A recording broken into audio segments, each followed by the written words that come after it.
What is up guys, today I'll be doing some woodcut printmaking and I'll be showing you my process on how I create my prints.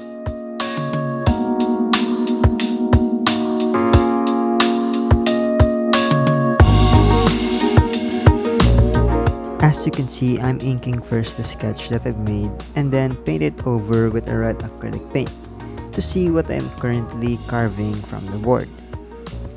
By the way, I am using MDF board to create my woodcut prints. To carve my sketch, I use wood carving tools.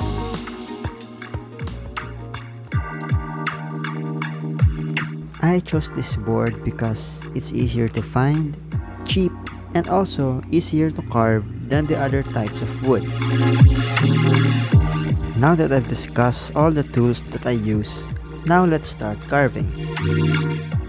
This is the part that I really hate the most because it's tedious to do and painful, but once you've seen the final print, it's all worth it.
The ink I'm using is Speedball Block Printing ink. Wanna get rid of the guilt, yeah. Shit like this shit never happened. There's really no point in this madness, yeah.